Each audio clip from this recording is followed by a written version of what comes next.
What is going on? Welcome back to Trending Stocks. Today we're going to talk to you about Faraday Future. I want to go over some of the current data points, break it down and what's really affecting it, and go over everything else that you need to know. But first, make sure to hit that thumbs up. And with that, let's get right to it. So currently, Faraday is up 12.68%. It did have a high of 78 cents. So as soon as the market did open, there was a hell of a lot of optimism, especially piggybacking from after hours yesterday. A lot of high expectations from the whole Roaring Kitty live stream. But in all honesty, it didn't really amount to all that much. I see a lot of people somewhat disappointed on social media. So I think this is one thing that's causing Faraday to sell off, as you can kind of see. And plus, a side note, you do see it going down during this time period. That's when Roaring Kitty was late. As soon as he joined the live stream, or I guess started it, it kind of spiked it up. But generally, Faraday is just piggybacking off of GameStop. One interesting thing did come out though, so shorts. Shorts right now are increasing 612,000 shares, but prior to the live stream starting, shorts were actually increasing just shy of around 2 million shares. So during that live stream, they took advantage of it selling off to return some shares. So I see that as somewhat optimistic, because if not, they would be doubling down throughout the whole time period, but they're returning. So I see that as somewhat optimistic, but of course take that with a grain of salt. But one thing I just wanted to share with you, it is still on the threshold list. So yesterday when I did my video,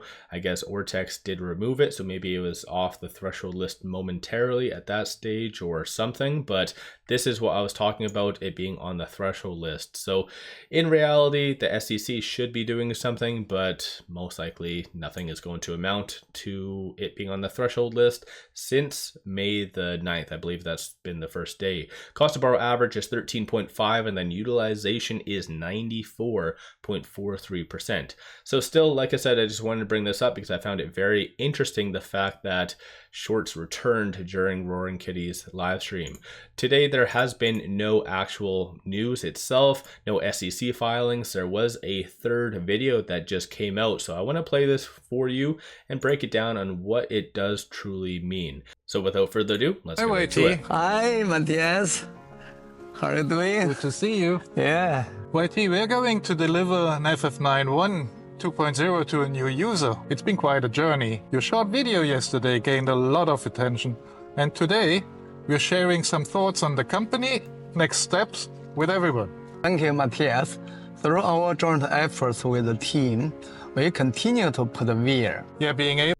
On a side note, this is JT, so he's the individual that cited in their earnings as filing for personal bankruptcy. So this is how there's been a lot of correlation between Faraday filing bankruptcy and him personally. So again, that's one thing that bears do often enough bring up.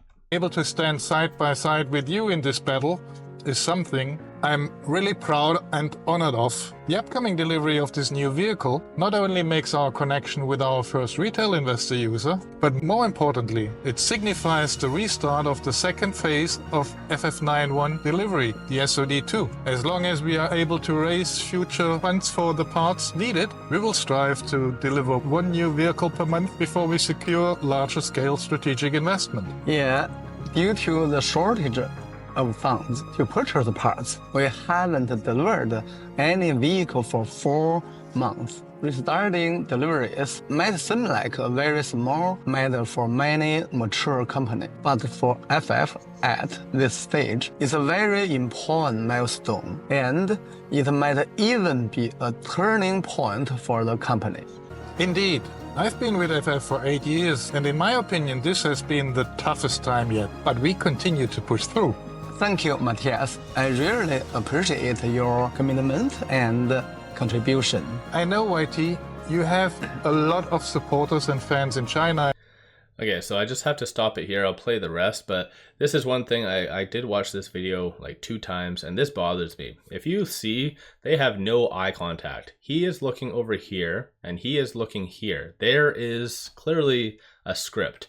I don't like this. It's not natural, and yeah, like one thing I think the management do need to realize is that, yeah, A lot of new retail investors are getting into Faraday, kind of gave them a second chance, but a lot of them got in because of the squeeze aspect, not necessarily the operational updates. So for them to go out and say, like, we haven't really delivered any vehicles because we don't have money, that, in my opinion, is a very big red flag and could spook a lot of people. So I think they just need to know their role, as bad as that sounds. And globally. So I've always been pretty confident and have been encouraging the team. With everyone's support, I believe the company can definitely survive, and that belief has never changed. Yeah, for sure. With the support from all fans, I believe FF will succeed. That's also what I wanted to say. But yes, although we've gotten through some very tough times, we still have a long way to go. 3 major tasks. First, to secure strategic investment. Second, to strive to increase production capacity. And third, to implement our US-China bridge strategy for the auto industry. Yes, YT, we will spare no efforts. Yeah, let's fight to the future. Let's fight to the future. Yeah. Highway. Oh yeah, so yeah, I think that's pretty, it's good that they're actually making an attempt, but like I said, needless to say, it is because of shorts/naked shorting that's what's really affecting Faraday. So 9.01% of the free float is being shorted, so that's not counting naked shorting, failure to delivers, and all the other fun jazz.